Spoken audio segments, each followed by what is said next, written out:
భారతదేశ స్త్రీ ఐక్యత వర్ధిల్లాలి. ఏమైంది? కాంగ్రెస్ పార్టీ రూలింగ్లోకి వచ్చిన తర్వాత గిడ్డ మహిళలను ఇద్దరిని చేసిర్రు. మిగతా వాళ్ళు పురుషులు మాత్రమే మంత్రివర్గంలో ఉన్నారు. ముఖ్యమంత్రితో సహా డిప్యూటీ సీఎం మంత్రివర్గం వీళ్ళిద్దరు ఉంటే మిగతా 10 మంది మంత్రులు పురుషులే ఉన్నారు. కానీ మిత్రులారా, ఒకసారి ఆలోచన చేసుకోవాల్సిన అవసరం ఏంటంటే, తెలంగాణ రాష్ట్రంలో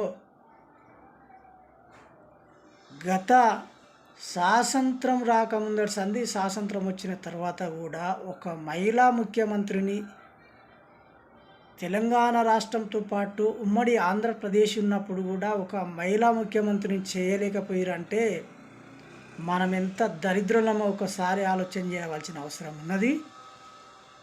మీరు పెద్ద ఎత్తున ఆలోచన చేయవలసిన అవసరం ఏంటంటే, తెలంగాణ రాష్ట్రంతో పాటు యావత్తు భారతదేశంలో ఉన్నటువంటి మహిళా సోదరిమణులకు అవకాశం దక్కడం లేదు. అందుకే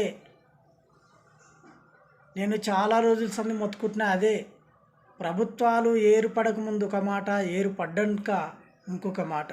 కాబట్టి మహిళా సోదరిమణులకు ఇప్పుడైనా సోయి తెచ్చుకోవాల్సిన అవసరం ఏంటంటే, మీ హక్కుల కోసం నిరంతరం మీరు కృషి చేసుకోకపోతే జీవితాంతం మీకు హక్కులు సాధ్యం కావంటని ఈ సందర్భంగా తెలియజేస్తున్నాం. అందుకే స్త్రీ పురుషులకు సమాన హక్కు, సమానమైన రిజర్వేషన్ల కోసం నిరంతరం పోరాటాలు చేయకపోతే, ఒక మహిళా సైన్యం అనేది ఏర్పడకపోతే ఏ పురుషులు మిమ్మల్ని అడుగడుగున తొక్కేసుకుంటూ పోతూనే ఉంటారు. జాగ్రత్త. మహిళా సోదరిమణులకు ముఖ్య విజ్ఞప్తి, అందరూ కన్ను తెరిచి చూసుకోవాల్సిన అవసరం ఉన్నది ఇప్పుడు. కానీ కాంగ్రెస్ పార్టీ అధికారంలోకి వచ్చిన తర్వాత ఒక మహిళను ముఖ్యమంత్రిని చేస్తానని గతంలో రాహుల్ గాంధీ ఇచ్చినటువంటి మాట విధానం ప్రకారమే ఇలా చెప్పడం జరుగుతుంది. మరి ఇంతవరకు కూడా రూలింగ్లోకి వచ్చినాక కూడా మహిళల ఇద్దరిని మంత్రి పదవిలో కొనసాగించారు, కనుక ఒక మహిళా ముఖ్యమంత్రిని చేయలేకపోయారు. కాబట్టి మహిళను ముఖ్యమంత్రిని చేయవలసిన అవసరం ఉన్నది. రాహుల్ గాంధీ గతంలో ప్రకటన చేసిండు, తెలంగాణ రాష్ట్రంలో కాంగ్రెస్ పార్టీ అధికారంలోకి వస్తే మహిళా ముఖ్యమంత్రిని చేస్తున్నాడు. కానీ ఇప్పుడు తీరుగా రేవంత్ రెడ్డి గారిని ముఖ్యమంత్రిని చేయడం జరిగింది. రేవంత్ రెడ్డి గారితో పాటు మరి పురుషులు 10 మంది వాళ్ళే మంత్రులు, 2 మహిళలకు ఇచ్చారు. సీతక్కకు, కొండ సురేఖ గారికి. కొండ సురేఖ గారు మంత్రివర్గంలో పనిచేస్తారు వైఎస్ రాజశేఖర రెడ్డి గారి నాయకత్వంలో. ఆమెకు అనుభవం ఉంది.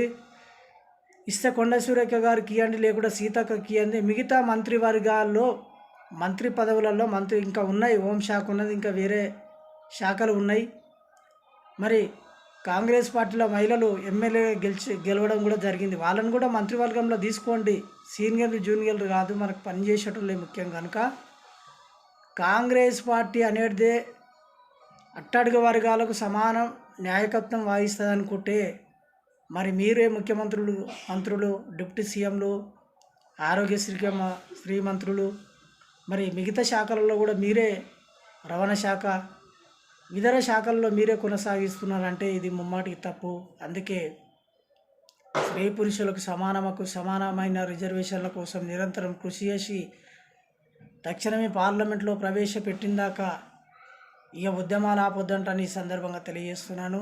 దయచేసి అర్థం చేసుకోవాల్సిన అవసరం మహిళా సోదరుమణులకు, మీరు మంచి జ్ఞానోదయాన్ని స్వీకరించి మరి జ్ఞానంతో ముందుకు నడవలసిన అవసరం ఉంది. మీ హక్కుల కోసం నిరంతరం కృషి చేస్తున్నాం కనుక మీరు కూడా మాతో పాటు కలిసి వస్తే ఇంకా బ్రహ్మాండమైన ఉద్యమాలు చేయొచ్చంటని ఈ సందర్భంగా తెలియజేస్తున్నాను. మీరు కలిసి వచ్చినా కలిసి రాకపోయినా జీవితకాలం బ్రతుకున్న రోజులు మీ హక్కుల కోసం, మీ ఆత్మగౌరవం కోసం, మీ రాజ్యాధికారం కోసమే నిరంతరం కృషి చేస్తానంటని కూడా ఈ సందర్భంగా తెలియజేస్తున్నాను.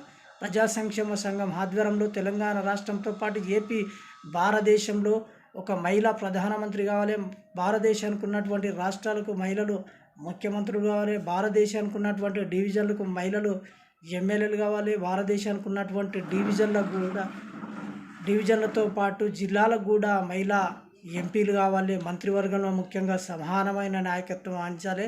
పురుషులు ఎంతమంది ఉంటే స్త్రీలు కూడా అంతేమంది మంత్రివర్గంలో ఉండాలని అంటాను కూడా ఈ సందర్భంగా తెలియజేస్తున్నాను. ఆ నేపథ్యంలో ఈ యొక్క స్త్రీ పురుషుల రిజర్వేషన్ కోసం, సమానమైన రిజర్వేషన్ల కోసం, సమానత్వం కోసం పురుషులు కూడా సహకరించవలసిన అవసరం ఉన్నది. కాంగ్రెస్ పార్టీ అధికారంలోకి వచ్చినాక ఒక పెద్ద సిగ్గుసేటు ఏంటంటే, మహిళను ముఖ్యమంత్రి చేస్తున్నటువంటి రాహుల్ గాంధీ గారు మరి పురుషులను ముఖ్యమంత్రి మంత్రి పదవులు కొనసాగిస్తున్నారంటే ఇది ముమ్మాటికి తప్పు. మీరు ఎక్కడన్నా మాటను నిలబెట్టుకోవాలనుకుంటే, ఇంకా 10 ఏళ్ళు అధికారంలో ఉండాలనుకుంటే మహిళా ముఖ్యమంత్రిని చేయవలసిన అవసరం ఉంది.